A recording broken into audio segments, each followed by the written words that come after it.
Felix si Brandon para malaman niya kung totoo ba ang nararamdaman ni Brandon para sa kanyang anak at napatunayan nga niya ito na totoo ang pagmamahal ni Brandon para sa kanyang bunso.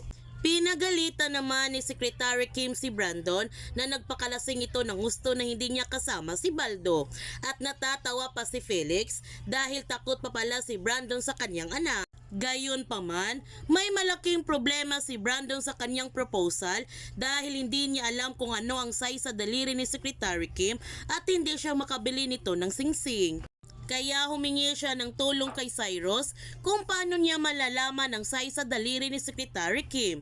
Natatawa na lamang si Cyrus dahil hindi pala marunong si Brandon na dumiskarte para malaman niya ang size ng daliri ng isang babae na hindi niya malalaman. Kaya pinayuhan niya ang kanyang kapatid na kailangan lamang niya ng isang sinulid para malaman niya ang size sa daliri ni Secretary Kim na hindi ito malalaman ni Secretary Kim. At susundin naman ni Brandon ang payo na kanyang kuya.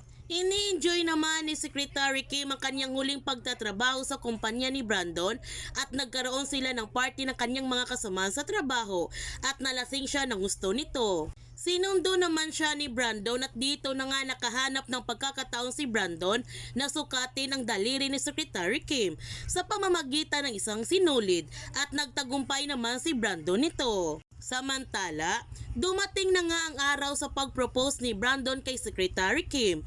Naging romantic naman ang lugar at nagustuhan ito ni Secretary Kim.